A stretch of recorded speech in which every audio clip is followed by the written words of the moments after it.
Thank you. I've been asking myself this.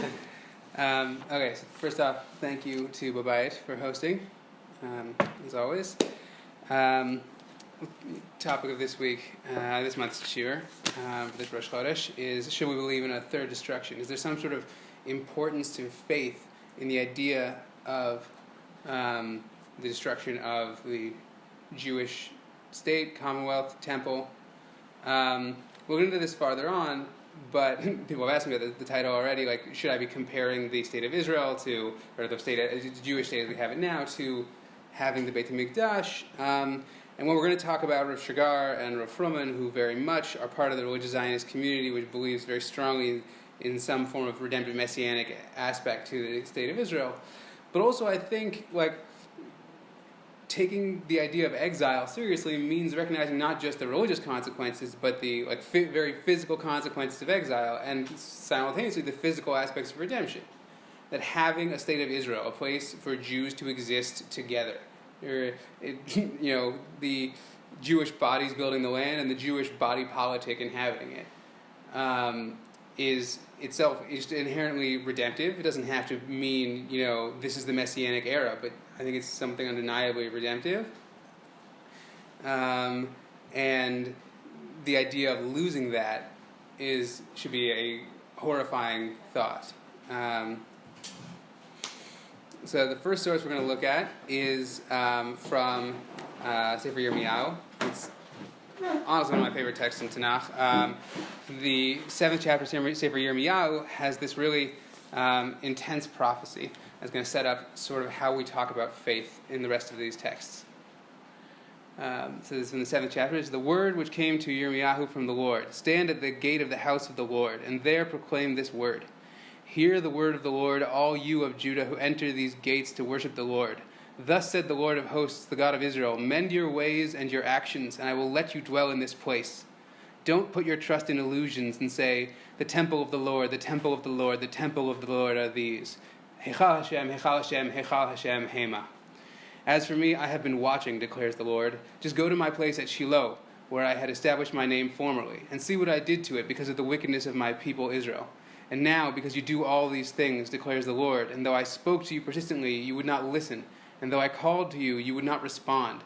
Therefore I will do to the house which bears my name, on which you rely, and to the place which I gave you and your fathers, just what I did to Shiloh. And I will cast you out of my presence, as I cast out your brothers, the whole brood of Ephraim. What? So that's Yirmiyahu talking to the people of Yehudah after the exile of the 10 tribes of Israel, and reminding them that there's already been a destruction of a house of God, that we don't think of the Mishkan necessarily the same way we think of the Beit HaMikdash, but for many years it stood in Shiloh the same way the Beit HaMikdash stood in Yerushalayim. And part of the reason we miss it is that it's basically destroyed off-scene. In Sefer Shmuel, it describes where the police team came, what they took, and what they didn't, whatever, but it sort of doesn't quite tell you what happens with the Mishkan. And it comes up throughout Sefer Yirmiyahu a little more as this antecedent, a example of the fact that God could destroy the temple because He's already done it before. But what's happening with Yirmiyahu, what he's critiquing, is the sense of self-assuredness that came with having the Beit HaMikdash, the house on which you rely, the feeling that, we have this. Heichal Hashem Hema. They can point at the Beit HaMikdash and say, we've got it, we're good. Nothing's going to happen because we have the Beit HaMikdash. And the same thing comes up in a Nevuah in Sefer Yechezkel. Yechezkel's already in the Golah, in exile, and he has a vision of the Jews sinning in Yerushalayim who are so confident that God is with them because they're the Jews who are still there with the Beit HaMikdash. And Yechezkel was part of the exile that came 13 years before the destruction. And Yirmiyahu wants to contrast their sense of self-assuredness with their incredibly immoral activity and the oppression, and that's some of the psukim I skipped here. Because the important part I want to focus on is that the first bit of religion that Yirmiyahu wants to talk about, what it means to be in a relationship with God, is not to be self-assured about your relationship with God. It's always conditional on something. There's always more going on than just, oh, look, God is here. Having the ability to point at something is not a good thing. The ability to feel you have a handhold on God and on what God is doing is not a good place to start. Next piece we're going to look at is from Rav Shagar's Shiurim on the Kutei Moharan. And he's going to talk about, first thing of a story about a conference he went to that discussed this possibility of third destruction, and move from there into what faith means, what it means to have faith. And he's going to present a problem, the same basic problem Yirmiyahu is laying out, and then he's also going to propose a solution. I was recently at a symposium on the relationship between certainty and faith. One of the speakers told of a certain forum where a person raised the possibility that there could be a third destruction, as opposed to Rav Herzog's famous words spoken in the earliest days of the state about how we have God's promise that there will not be a third destruction. In response, he was thrown out of the forum because of the heresy involved in casting doubt on the continuing redemptive process of the modern state of Israel.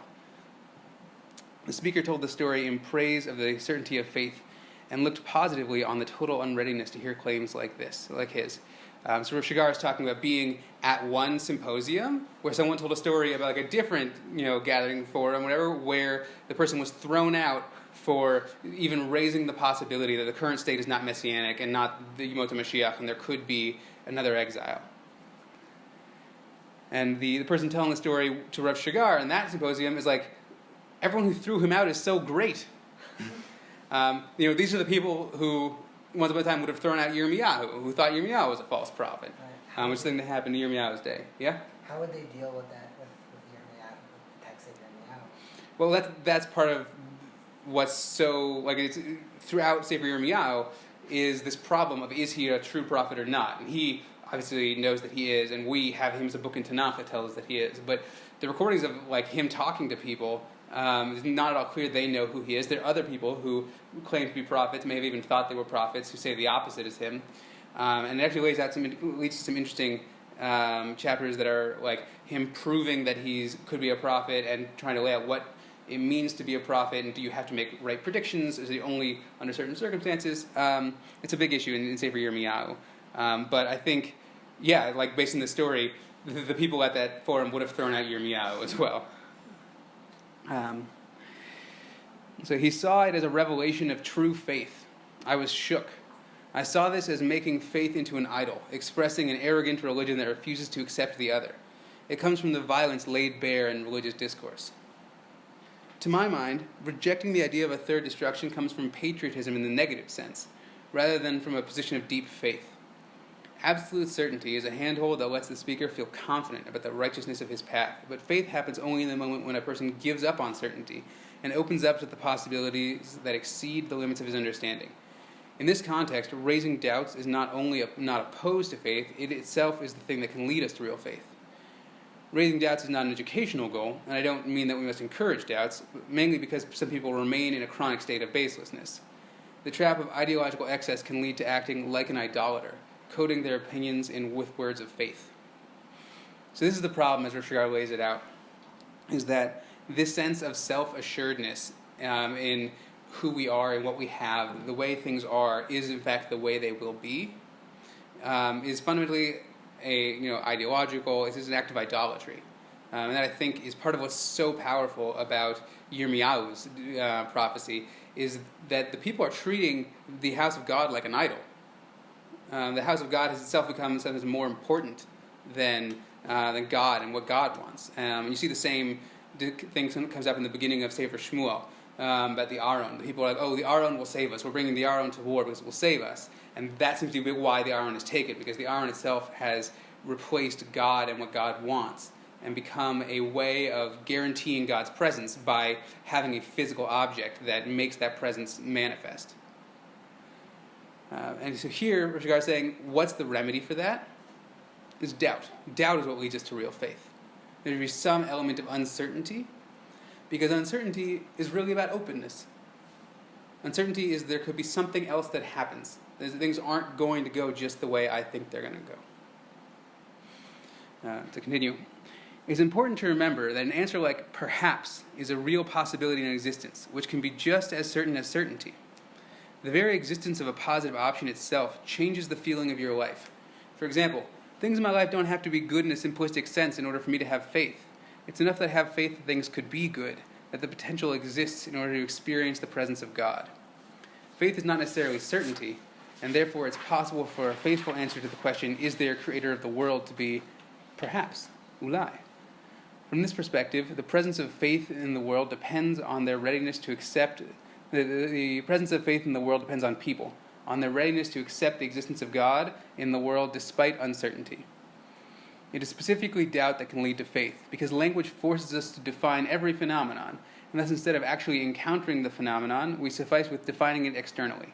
Doubt opens up a language anew, in order to prevent rigidity and to enable us to once again come into contact with reality. If we say, yes, God definitely exists, this statement can lead us to block off the possibility of revelation. It is specifically the ability to answer perhaps with regard to religious life that creates a space where the sudden possibility of revelation could take place. So Rosh Hagar is here starting to build a picture of how we exist in the world and what it means to have faith. That we exist in the world, we have a lived experience, and we experience things that happen to us. And the problem Rosh Hagar posits of, the problem of believing in that things are going to go exactly the way you think they're going to go, is when you say things that have been happening, things that I think are going to happen, is all that could happen. I'm not open to new things happening to me. Because the problem is that doesn't only persist into the future. I don't believe new things could happen. It causes you to ignore things that are happening now and distort the way you look at things that are happening now. If you see the world through a lens, and that lens is more important than the world itself, as it were, then you're not actually seeing the world. In context of the discussion of destruction, if you see the state of Israel, if you see our existence here in the land through the lens of redemptiveness and messianic potential, but that itself becomes more important than the actual existence of Jews here in the land, then you've stopped caring about our existence here in the land. You care about your ideology, your faith, more than reality. And the critical thing for Rav Shigar is that the world we live in is a source of revelation. That part of living in the world is paying very close attention to what God is telling us through the world. Any questions so far?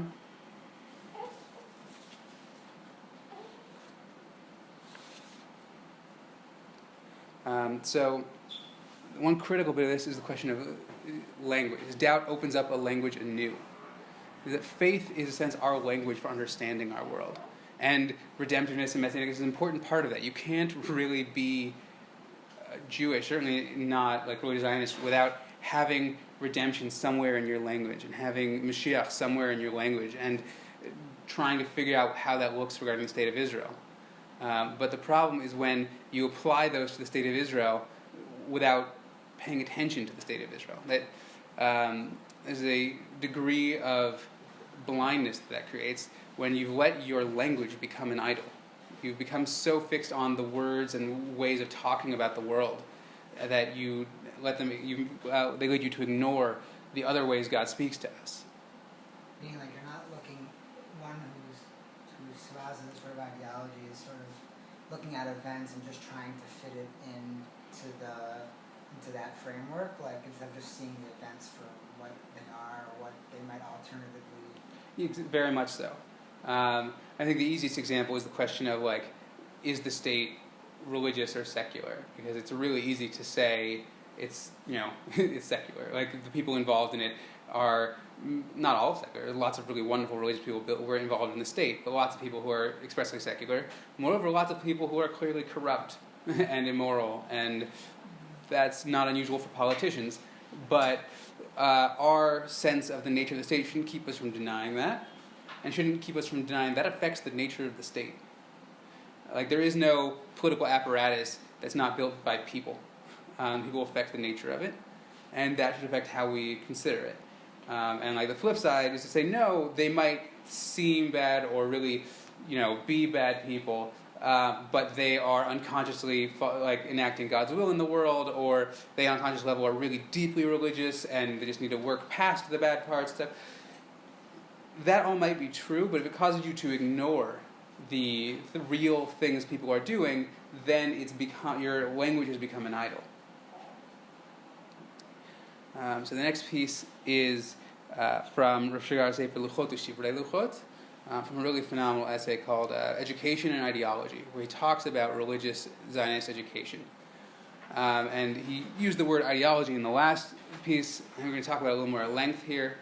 So what does it mean to believe in something in a way that cuts you off from the world? Religious Zionist education is inherently ideological, meaning that it inexorably aims at a specific understanding of the world, one which differs greatly from the lived reality of young religious Zionist men and women. What is ideology? One definition comes from the critical approach to ideology in the last 50 years. Generally speaking, an ideology is an all-encompassing vision, like the great isms of the modernity. This vision makes extreme demands on society while ignoring the needs and ambitions of the little guy. Ideology creates a gap between a person's consciousness and his real existence. This is true of his individual existence, according to the more general explanation, and his socioeconomic existence, which Marxism sees as a person's true existence. The problem with the ideology is therefore not that it serves the political and economic needs of the powerful. The problem lies in the very need for ideology, in grasping for a single supreme value and a lone source of truth, which therefore has nothing to do with a person's real existence. Ideology is a dead idea, an idol, and is therefore inhuman. So that's a little dense and abstract, but the idea Rav Shigar is trying to get at is that we don't exist first and foremost in ideas. Ideas are very powerful, and it's very easy to get caught up in them, but ideas' function is first and foremost to explain our world, not to be the entire world we live in. That we live in the world, and then we should use ideas to help ourselves understand it and explain it. But we should never let them override our experience. And when we let that happen, is alienation. We've become distant from and separate from the world that we live in and the world God has put us in. Let me jump down past this smaller paragraph. As we noted, religious Zionism arose in the golden age of ideology and is ideological by nature. It demands an all-encompassing vision without consideration for the individual or reality. Moreover, young religious Zionism men and women live in multiple worlds, leading to an increased ideological excess. These religious Zionist men and women have more than one identity, and just one example of their multiple identities, many religious youth struggle with the question: are you Jewish or Israeli? The gaping chasm between the lived experience of religious Zionist youth and the Torah, taken to be a totalizing entity, is unavoidable. In order to be accepted in this world, the Torah distances itself from the complexity of reality and becomes ideology. I know these pieces are kind of dense, but this is one of those ideas I really want to get to, which is that who we are and the worlds we live in is a very important part of the question of how we relate to our faith. Rav Shigar is talking about religious Zionist youth, people our age, younger, older, the last generation or so, people who've been growing up in the state of Israel, and who live really fairly well immersed in what was once an entirely separate secular culture. That the religious Zionist world is blended very heavily with secular Israeli culture more broadly. And that's not a catastrophe, that was a goal. Being part of Israeli society, being a force for good in Israeli society. But it brings with it a different way of being in the world, a different nature. That what it means to be religious Zionist is to be both Jewish and Israeli. I think this is really true in American culture as well. I don't know well enough other Anglo and Jewish parts of the world, but in America, most modern Orthodox people are very heavily engaged in the American culture in a variety of ways. And again, that's not a bad thing. Modern Orthodoxy based itself on the idea that culture can be consumed in a very positive way. That part of the way God wants us to exist in the world is consuming culture, both Jewish and otherwise. But it means you have to recognize who you are and how you relate to Torah. And if who you are is someone immersed in both Torah and secular culture, and then your education and the way you're teaching other people, the way you're even trying to treat yourself, is as if the Torah is the only thing that matters, is going to cause you a sense of feeling of alienation. Something that you see happening when people from America, when boys and girls come to yeshiva and seminary after a year or after high school, and they come here and they throw themselves into Torah, and that can be a really positive experience, a really wonderful one, but it often comes with a very forceful denial of who they were before. That has to be forceful because of the way that it's foreign and artificial. That they have to try and make that a real thing against the reality of who they are. So I must emphasize that as opposed to thinkers who deny any and all value that might be attributed to ideology, I think there's no human existence without some degree of ideology. A person needs to explain to himself and his life, to try and organize them in a meaningful way. And this requires ideas and concepts. In practice, the idea will never perfectly match lived existence, but it only becomes problematic when the difference becomes too great. At that point, the ideology ceases to be an interpretation of reality, and becomes a false consciousness, as the Marxists claimed. I suspect that we often live in exactly this state. We rightly take pride in our idealistic youth, who are a refreshing holdout against the boring Israeli landscape. However, is idealism always a good thing? Does it not bear a heavy price? Is it not itself harmful? One of my friends described the harm like so. Religious Zionism combines an ideology about the land of Israel, as opposed to the love of your homeland or faith, with its nature as a community of Balei Tshuva. It adds to this to emphasize military service, making for a very dangerous combination. The end there is just the community of Balei Tshuva is exactly this thing he's talking about, people who are put together by secular and religious values and experiences. And he talks there about the very practical dangers involved for the religious Zionist community when we're trying to be so ideological.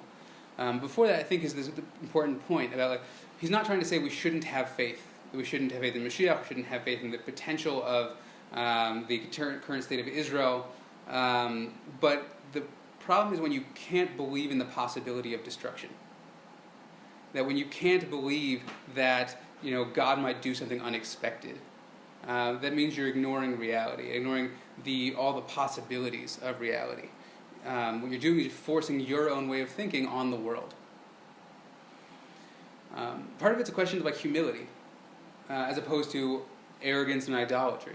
That a fundamental aspect of being religious, we'll see this more in the Reform pieces we're going to look at next, is I don't know. Really saying I don't know what's going to happen. I don't have to be certain about what's going to happen. And that's not just okay, that's something that's very praiseworthy. And so one of the things that means is the ability to be okay with destruction happening. And I don't mean think it won't be horrifying, and it wouldn't be, I can't even begin to say talk about what it would mean for the state of Israel to be gone. And for the Jews to have to leave, the Jews of Israel. But to say it couldn't happen is to have made an idol out of the state.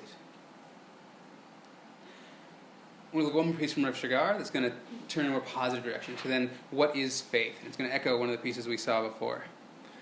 It's not just the negative aspect of saying I don't know, there's an affirmative aspect as well. Back in his teachings on the Kutei Moharan, faith is an affirmation, a saying yes to reality as it is, with trust in it as it exists. I'm not always able to give an accounting of how to look, but the main point is not an accounting from a perspective external to life, but the fundamental approach, the readiness to say, here I am, hineni, to what happens. Faith does not grant certainty that you will have money, rather it is in some personal, infinite good that constantly exists and is always present, and therefore the worry dissolves and gives its space to the possibility of living life itself. The very faith in life makes the way things are into good, into something independent of external circumstances, be they good or bad. Faith can be neither proven nor disproven. The value it contains is that it directs man to live his life. When a person has a faith, he is able to pay attention to his personal desires rather than constantly comparing himself to others and worrying about the future. In this sense, faith enables a state of renewal, as Rabbi Nachman writes in this teaching, and then the soul shines in excess. So just a little context that might help clarify some of the bits there. Rosh Hashanah is talking about a piece from Likutei Maharan that deals with ta'avat hamamon, greed, desire for money. And Rosh Hashanah is talking about the way desiring money keeps us always from paying attention to our real reality, because we're always trying to get more money. We're living always in the rat race, as it were, in the chase for more money, and never really paying attention to where things are. But the remedy for that is faith, because faith is fundamentally a saying yes to reality. A affirmation that the way things are is the way they're supposed to be. That shouldn't deny the ability to change things in the future and to have goals and achieve things. But what has happened to this moment and the guiding force that sort of gives you for the future is all comes from God. That part of faith is not getting caught up in the words of faith, all of the religious language that we have, but starting with reality as God gives it to us, and then using that language after that. The problem is not getting caught up, like the having language is when there's a gap between them. So the goal is to the gap between language and reality. And the goal is to start with reality, and then use your language to explain it, and keep your language as close to the reality God has put before you as possible.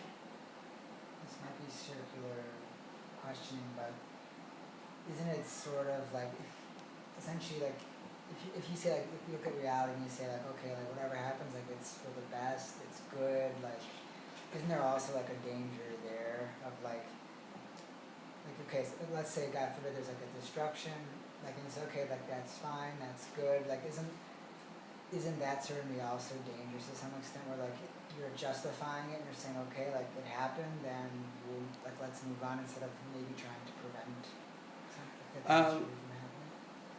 Right, so I think it's a question of the relationship to the past and the relationship to the future. And the present obviously sits on a not quite definable boundary between those two.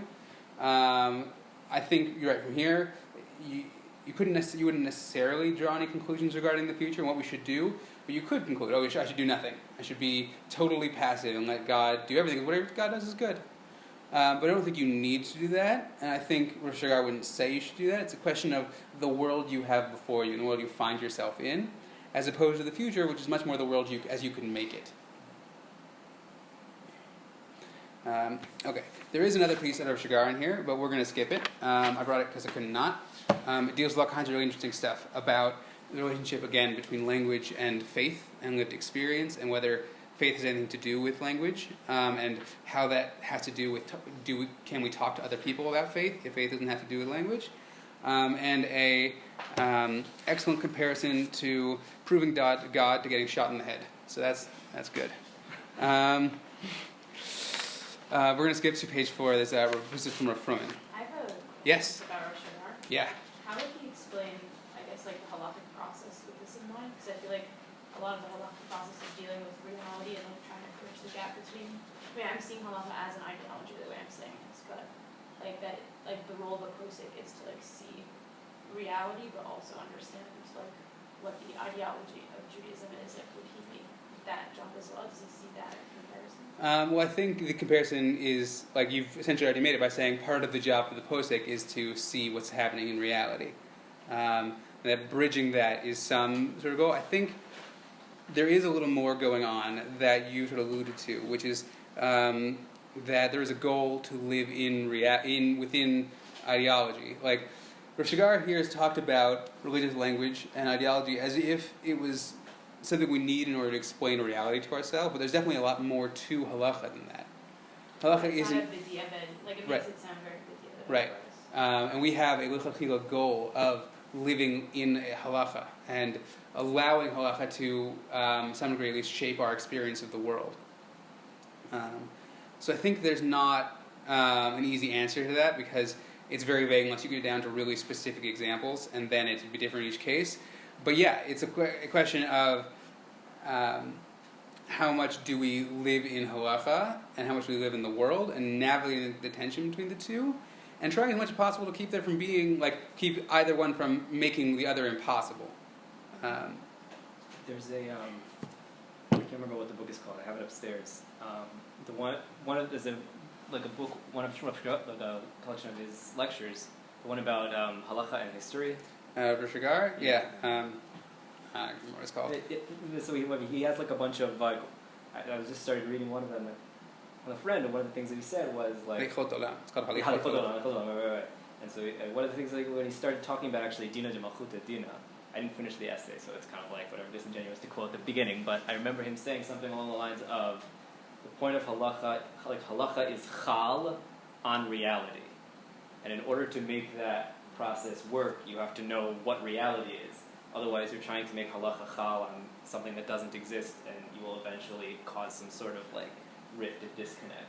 So like when he was talking about that, was like I never thought about it, like that was just a really good phraseology. I felt like. It's a really good book. And like a critical aspect, as you pointed out, is that like halacha has to be in touch with reality. As much as you're living sort of in halacha and want to, halacha is lechatchila, something we want to have present and we want to be let determine our world to whatever degree. If it's too far disconnected from reality, it one can have just painful consequences in reality. And then, even from the perspective of faith, it has become a replacement for God. There's a line attributed to the Kusker, because every witty line is attributed to the Kusker, about how Misnagdim worship the Shulchan Aruch, but the Hasidim worship God. That Misnagdim are people who are so caught up with halacha that they've lost track of God, and the Hasidim are the ones who are focusing on God, and Misnagdim are saying, okay, you're ignoring God's word. Like God told you to do things, and you're ignoring it. But there's a real sense of like it's possible to get so caught up with Torah that you've forgotten about God, and the goal is not to do that. I mean, I think a lot of some of the big problems in halacha as it's used today is from that disconnect of like trying to force reality to conform to a specific ideology that just isn't accurate, and forcing reality to conform instead of applying, like you were saying, applying halacha to the actual reality. Do you have an example in mind, or I mean, it just sounds like on our way here, Sophia and I were talking about like conversion, for example, like the Rabbanut's approach to conversion, which is often not realistic and not fair to the human beings involved, because they're trying to force reality to conform to their view of conversion to be like this, and you should observe all 613 mitzvot, you should be living like we live, rather than saying, okay, here's a real human being, how do we convert them in a real halachic way?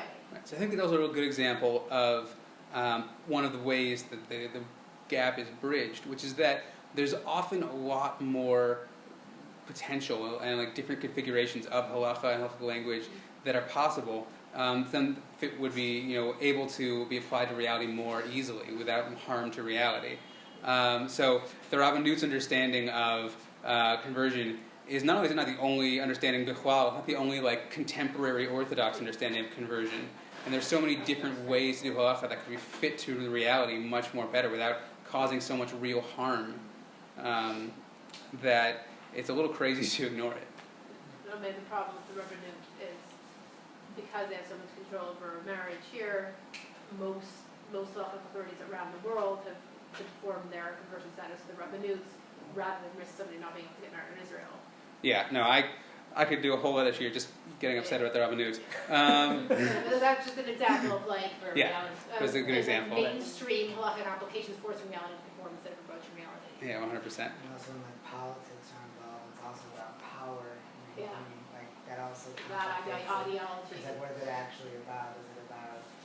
But there are also nicer examples. Like, I was just reading, there's this essay by Rabbi Lehem about Masechet Sukkah, and he's talking about like how there's so many interesting parts of Hilchot Sukkah where like we create things that don't exist. Like the idea of lavud, that we have like a little bit of wall and we imagine as if that fills up the rest of the wall. And so like that's interesting also in light of halachic reality. Like there it's positive, but it does not match reality at all. There's a blank space there. But in halacha we see a wall there. Like that's also an interesting tension. Like I think Rosh Hashanah would say that it seems to be that would be like a disparity. But like literally that's not what we see. I think Halacha is multifaceted. Like it Right. makes some halacha is normative and some halacha is independent Sure. of. It is interesting to think about like what it means to be grounded in reality. For the Rabbanut, I totally see why it's important to be grounded in reality, and like I understand why it's a value. But then also there are other things in halacha that like are scientifically like odd, but we still think they're positive. Right. No, I think there's a lot of different ways to have this discussion, different things to focus on. So even talking about halacha, you can talk about it in terms of part of the broader ideology of Judaism and faith and our religious language. You can also talk about halacha as like just the things that have come down to us that structure the world we live in. And then it's a question of like, how do we relate to halacha? And what is our religious language of talking about halacha? And do we pretend halacha isn't what it, like, Lavud, do you want to say that so we've put up the very bare minimum of a wall, like bits of a wall, and we're going to say that we can halachically treat that as a wall, or are we going to, say there's really a wall there? And I don't know that there's anyone who actually say there's really a wall there, really brisker person. But it's a good joke about why do briskers eat soup with forks, because of Lavud. Like that would be the sort of overly ideological approach to halacha. Like how he sees like the halacha, like how like halacha is a world unto itself that we need to. Well, I think a good place for talking about is the question of like, in Halachic Man, he talks about this great line. Halachic Man approaches an empirical world with an a priori yardstick. Right. Basically, seeing a pond and seeing like the mikvah, right? and seeing sunset and wondering if it's shki or not or whatever, and that can be great. A good example of how halacha helps us interpret our world and explain our world to ourselves. If you're pretending that's how you see it when you don't actually, that's a problem. And that gets down to Rav Shigar's discussion of like, we're not religious or secular, we're both religious and secular. That on some level we grew up hiking and loving nature, not because of its halachic significance, but just as nature. And that's okay, and denying that is a little crazy because God made us that way. Okay, so with that, we'll move on to Rav Froman, who has another similar story about talking about destruction. This one a little more on the ground. Instead of Rav Shigar telling a story about someone else telling a story about getting kicked out of a conference, this is going to be two quick stories together from Rav Froman about real exile and destruction and being around right before that.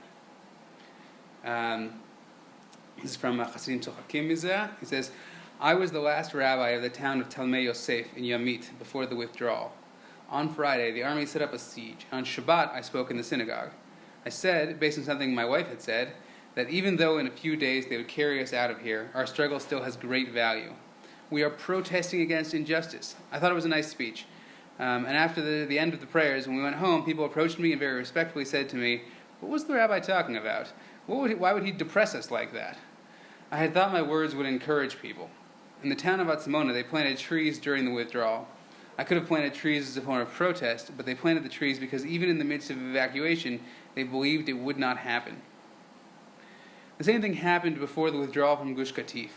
I was in the town of Bedolach the night before they came to empty it. I spoke there and I said that even if the town was evacuated, our struggle had not been in vain. One of the residents burst out at me and said, you came here from Tekoa just to tell us they're going to evacuate us? Perhaps if I had been at the level of faith of that Jew from Bedolach, a miracle would have occurred and the evacuation would have taken place. On the other hand, this could be the very peak of heresy, because ignoring reality means ignoring the Word of God. Faith can be freedom from subjugation to facts without being blind to reality, and the voice of God contained therein. This distinction is as slim as a strand of hair. So one thing that you have to take note of here is the stark reality that he's facing here. He's Tzmona, right before Gush Katif, he is facing the reality of the Hitnatkut, the disengagement from Aza and the northern Shomron, and people being kicked out of their houses. And there was a very real sense amongst many religious Zionists that it couldn't possibly happen. Until the last minute, something would happen, a miracle would occur, and it just wouldn't happen. I remember speaking to Rabbanit Shagar, Shagar's widow, once about it at some point. She said, really, until the end, he could not believe it was going to happen. And has a lot of very powerful essays from right afterwards, trying to deal with how does something happen that you couldn't possibly believe was going to happen, which is exactly what we're talking about here. And Rav Fruman, from the start, was saying that we have to say it could happen. That we have to be not denying reality, not trying to force our understanding of things onto the world. We can protest, and now that gets down to what you were asking before about what does this mean for our relationship with the future? Because we can try and affect it. We can protest against a reality we don't like, but we can't ever deny it. We can't pretend it's not happening. Because our Fruman says faith can be freedom from subjugation to facts. So that essentially protesting. It's a question exactly what that means. He says freedom from subjugation to facts without being blind to reality. So I like to think of it as faith exists in the space between truth and falsehood.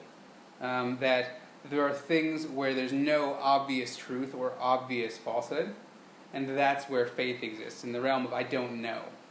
And that's where you can believe. Faith should never require denying something that's obviously true or affirming something that's obviously false. But you can affirm and deny all kinds of things without being able to know one way or the other. So faith is about believing in possibilities, in what God could do, or could be, or perhaps all kinds of things. Not denying or pretending not to see reality as it is. This is next piece, number 7, one of my favorite little pieces that I think illustrates some of the difference between Rav Shigar and Rav Fruman. Rav Shigar used to critique the religious community, saying that their faith was not realistic, it was illusory. And that's essentially what we were talking about the first half of this. Rav Shigar is very critical of people denying reality and affirming things that are false. Rav Fruman says, in my eyes, the problem with religious people's faith is that instead of faith in God, it has become faith in ourselves, in the rightness of our path, our worldview, and who we are. It therefore closes our hearts off to the divine.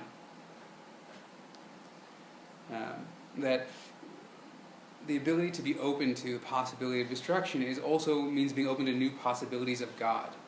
That when we have been talking about God in one way for so long, we don't even know what to do afterwards if things change. And if we're not open to them changing, we're actually closed off to the possibilities, new possibilities of God. It's like the Gemara you brought last time. It's like right. It's like the So the Gemara I brought last time was Yoma Samachtet, I think, the discussion of Yirmiyahu and Daniel, who refused to say the words Moshe said in prayer. Moshe said El Gadol Gibor Banora, and Yirmiyahu refused to say Norah, and Daniel refused to say Gibor, because given the fact of the destruction of the temple and idolaters dancing in the temple, how could Yirmiyahu possibly say that God was, strong? And given the fact of exile and the Jews are scattered and dispersed, how could Daniel possibly say God was strong? And the Anshe Yesod say, no, you're really misinterpreting those words. That Ezehu Gibor al Kaveshet Yitzro. We already know from Pirkei Avot, the person who, what it means to be strong is to restrain yourself and hold yourself back. And that God is strong by virtue of holding himself back and not saving the Jewish people and not punishing the people who destroy the Jewish people. And the Anshe Yesod were part of a change in how we talked about God. That God's presence doesn't have to mean victory and sovereignty and power and success. Bait Sheni and exile in particular are a story of God's presence that doesn't look like power and success. That, in a sense, Hester Panim, God hiding his face, is a way God is present. That God is present through hiding. It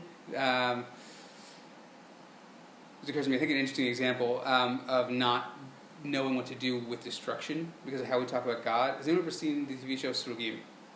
I don't remember if I ever saw all of it, but I watched a couple seasons of it, and there's a very powerful episode where the woman who's becoming less religious throughout the show, her niece visits, and as far as she knows, her niece is totally religious. But it turns out her niece lived in Gush Katif, and hasn't, been able to really believe in God since the Hitnatkut. Because she doesn't know what to do with the Hitnatkut. How can God still exist or still be the God we've spoken about after the Hitnatkut? Because in a sense, if you talk about God the way that the Jews of Yehuda in that passage from Yirmiyahu talk about the temple, then you've locked God into a certain story. And you're not okay with God deviating from your story. And a critical part of faith is not to be the one writing God's story, is to let God be writing your story and be open to the different possibilities of what might happen. That's sort of where the arrogance comes from, because it's like you're essentially writing God's story. Right. The phrase I like to use for it, I don't know if it's helpful, is you're over-determining the divine. We have to have some sense of God. It's what, why we have Torah, and the whole Jewish tradition is full of words about how we talk about God, that give us some sense for how God interacts with us and how we relate to God. But with the moment that binds God into a specific mode or a specific nature, is when you've really become very arrogant, and in the words of Shigar, you've become ideological and idolatrous.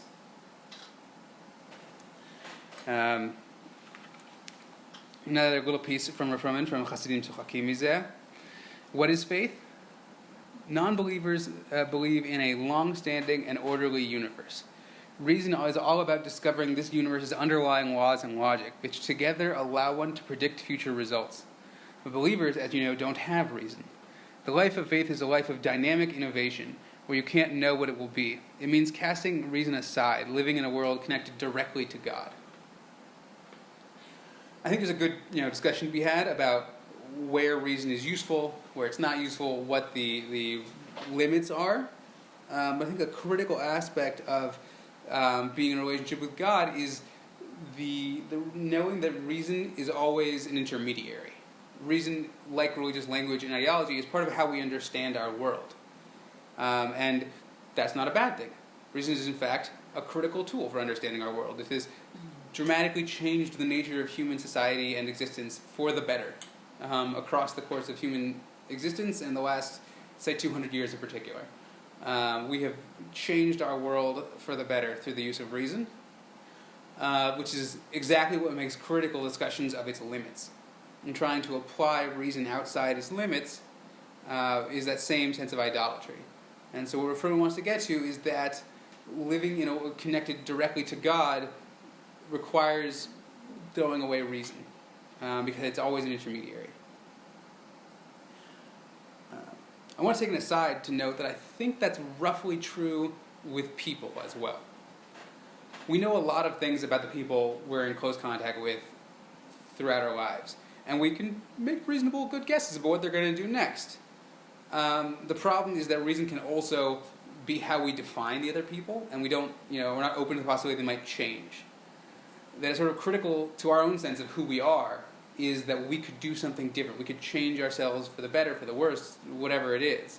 But we're not always, who we were in the past. This can be particularly true when it comes to when you meet someone you haven't seen in years. Particularly if you're very close, like a childhood friend or something, and you've moved away and you're back together, and they expect you to be the same person you were, and you feel this disconnect and you feel trapped because they keep expecting you to do one thing and you don't really want to live up to that. You want to be someone else now. And so reason is wonderful, but it says reason is long-standing and orderly.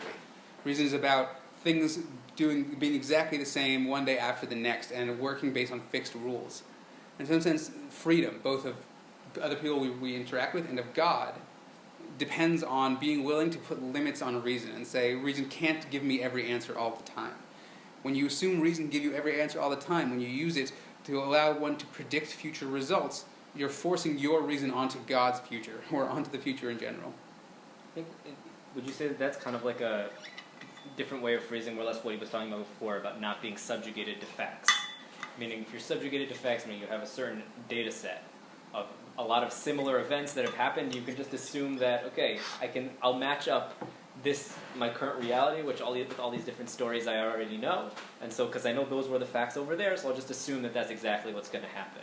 Right. I think that's a very good way of putting it, and that being free from the subjugation is connected to being open to God. A general and very interesting thing for Rav Fruman makes a point of saying freedom is not what most people think it is. Most people think freedom is the ability, no restraints in yourself, ability to do whatever it is you need to do. But he says the worst restraints are the ones that come from ourselves. The sense that I know what's going on already, and my own perceptions. And the only way to be freed from that is through a relationship with another person, whether you're committing to God or committing to your spouse. He talks about, people say getting married is like going to prison or whatever. He says, no, that's the true freedom. Because the moment you've opened up to another person and opened up to their understandings of you and the world, you've managed to break free and transcend your own understandings of yourself and the world.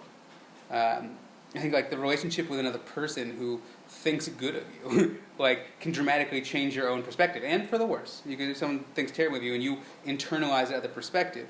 But the possibility of freedom from subjugation to facts and the way things have always been is something that comes with a relationship with God. When we say God is sort of also free beyond facts, being open to that, it opens you up. Being open to God being different also opens you up to new possibilities. Anyone else? Okay, thank everyone for hanging in. We got one more piece. This is from a book called Ten Lizman, put out by Magid, Drashot on the Chagim by Rav Fruman. And this is from a piece for Ben HaMetzarim, the 3 weeks, called Gam Ze Emdadati. This too is a religious position. And he talks about the story of Kamsa and Bar Kamsa. And the story of Kamsa and Bar Kamsa, just to give a quick summary, is there's these 3 people, Kamsa, Bar Kamsa, and a third person. And the third person wants to invite Kamsa to a party. I always get mixed up when I'm thinking about it, like, oh, it's about Kamsa wanting to invite Bar Kamsa to something. No, it's another person wants to invite Kamsa to a party, accidentally invites Bar Kamsa, refuses to let him in, causes a whole fight.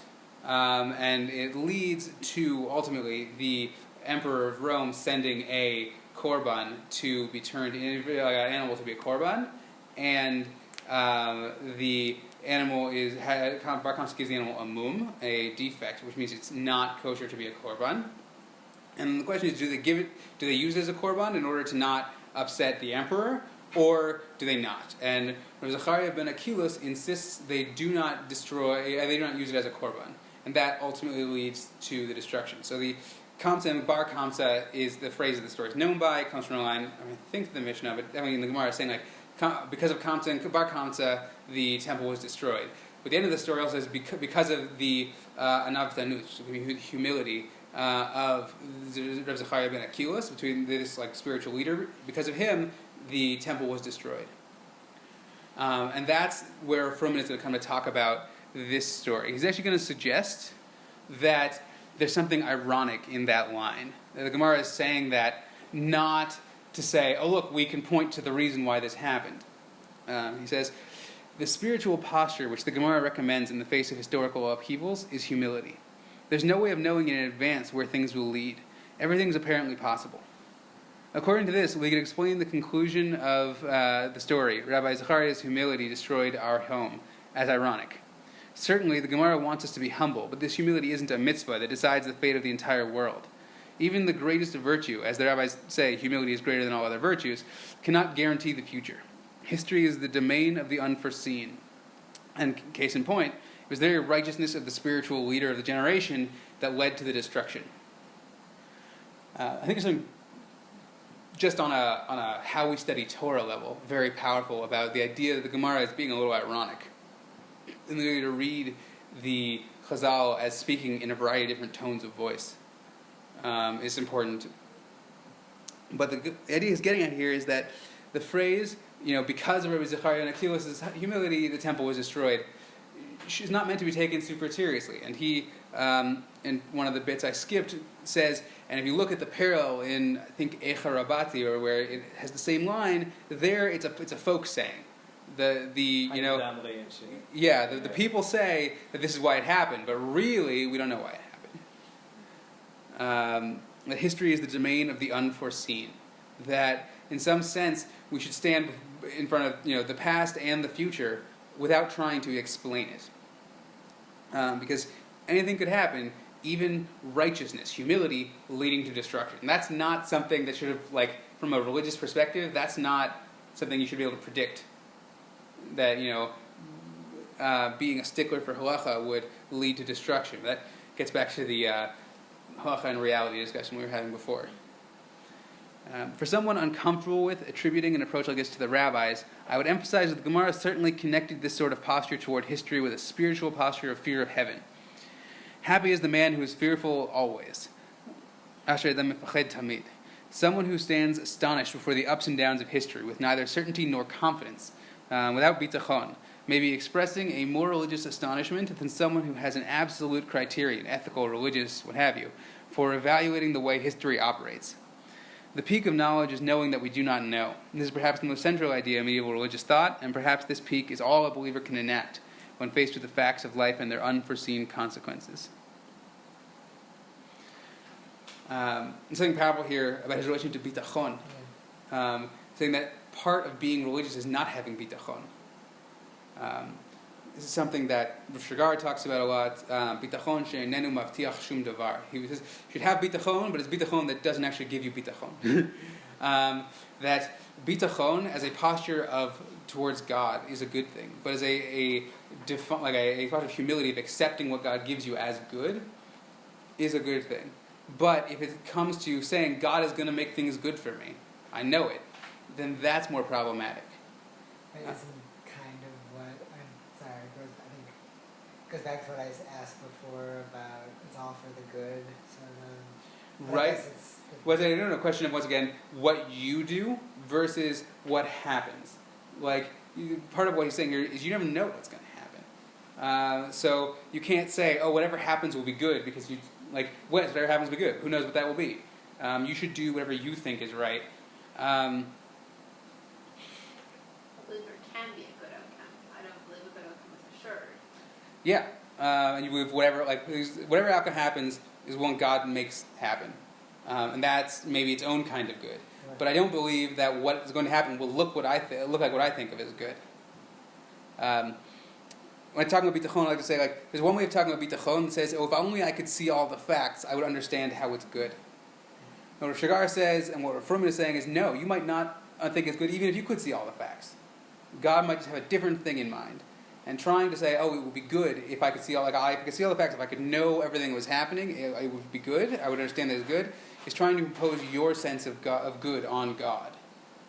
That in some sense, good is a very human word, and we shouldn't be trying to lock God into it.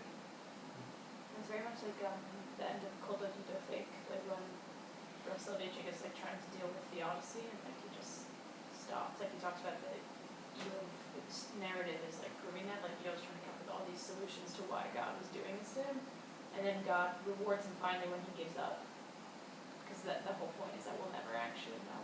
Yeah. It's dangerous to superimpose why we think things happen. Yeah, so for Rav Soloveitchik and Rav Shigar quotes at some point, you have to just move forward at some point. And the question, trying to understand on some level always involves imposing our own understanding on a situation. So going back to the beginning of what we're talking about tonight, imposing religious language on reality. There's always some degree of that. And you can't make it be too great. And I think when it comes to theodicy, it's almost always too great. The difference between our religious explanations and actual suffering is just, I think, an unbridgeable gap on some level. And all you can really ask is, what do I do now? Otherwise, it sort of cheapens the suffering. Right, because you're trying to find the language to explain it, and there's never sufficient language to explain it. I mean, there's also something disingenuous, like the question you just asked, which is oh well, if I knew everything about it, then I would be able to say it differently. It's kind of like an abdication of intellectual responsibility, meaning I'm going to assume the existence of data that I'm not aware of, and based on that, I'm going to form my ideology, which is you're basing it on some phantom that you assume exists, and it might not even exist. It's not Absolutely. responsible to do that. I also think there's a moral responsibility issue involved in the question, in suffering issues. If I could see every fact, I would know why this is good. It assumes on some level I could say, oh right, we should do this. If I knew all the facts, I would make this call. It's also cruel when someone else is suffering to tell them, oh, actually your suffering has a good purpose. I might not know what it was, but oh, this is actually a good thing that you're suffering. Yeah, and it's always a secondary attempt to explain reality. That's just us trying to impose explanations on it. God gets angry at Eob's friends. It's like, what? Yeah. Who do you think? Yeah, who do you think you are? Yeah. On some level, it's Eob who's able to get the revelation from God, which takes the primary form of "I am beyond your understanding." In a way, I think God wants, I don't know, but in a way it's like, if we knew, there wouldn't be the element of protest. Saying like whether it's Abraham or whether it's Navi, other Navi, or it's like, when we see injustice and we say, oh, like, it's justified in some way. No, I think you're right. I think, like you said, you were bringing up Eob. Eob's a good example of that. Meaning, at some point, Eob does begin to protest, and yet he's still determined to be like the right. He had the right path of all the people in the story. That protest against saying I don't understand, it doesn't make any sense, is fine, is even good. But to be open to revelation at the end of the story, open to I don't understand, open to the ideas that exceed my understanding. Any other questions or comments? I don't know, just like, whatever. We all know the phrase like the Jewish people are the people of the book, right? The Jewish people of the book, and like everything that happens, we're opening books to see what we should be doing, and like what does this person say about this, what does this person say about this, what does this person say about this. And it's very from a certain, like after like reading these with you, and like listening to a little bit, it's almost like there's this element of we don't trust ourselves enough to engage directly with what we're seeing.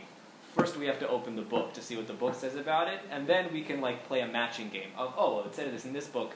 I'm going to see what that matches up with in reality. And like, I don't know, I feel maybe I'm speaking about it from personal experience, but I feel like one of the issues perhaps in like the more traditional religious approach to things is no, you don't. It may even come from that what you just said is assuming that there's information you don't know. I don't know all the information. I can't actually deal with the reality. I have to open the book, which is God's word, and I'll just use that to match up with things. And it's almost like the two are incongruous to say that, like... Right, but I think it's as more a question of how exactly you do it. Meaning living in books is different than living reality and using books to help understand it. Right, but I'm just kind of thinking out loud of that, that idea of... Well, but it's also the language of the Torah, and afterwards also the language of the Chachamim is just very chad mashma'i.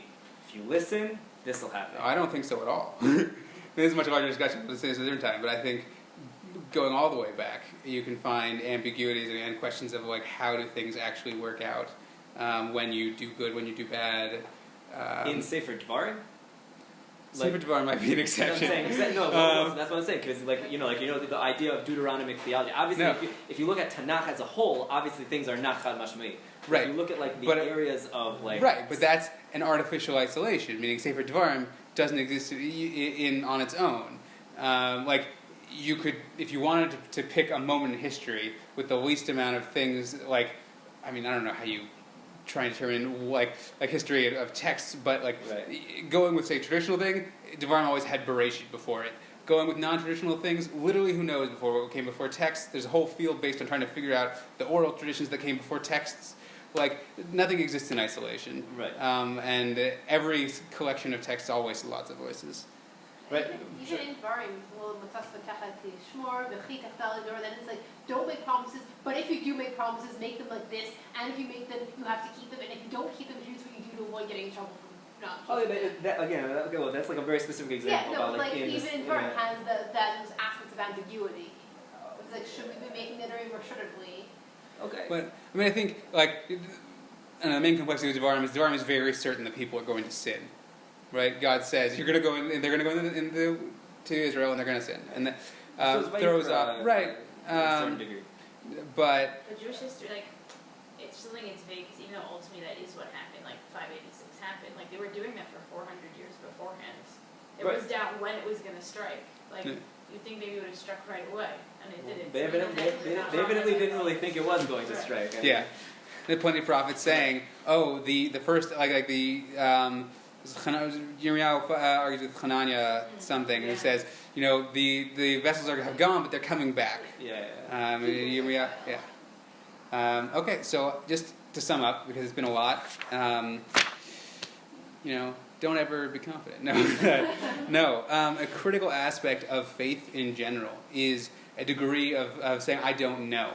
And specifically in context of our political lives and our life here in the land of Israel, is being open to the admittedly horrifying possibility that this story ends. And then in some sense, the critical lesson of the two destructions three, including Shiloh, that have gone before us, is that this could end and that we're supposed to be doing better. We're supposed to be being the best we can, and we should never be confident that we've gotten there. Because you say, I'm doing everything, I've filled out the checklist, then that checklist has become your idol, your Hechal Hashem Hema. And there's a sense of unsurety with what you're doing that, if you ever think you've figured out the formula to understand the future and know what is going to happen and how to make the right thing happen, there's something really anti-religious and anti-faithful about that. So sort of for Tisha B'Av, that sort of humility and faith is, again, sort of the goal.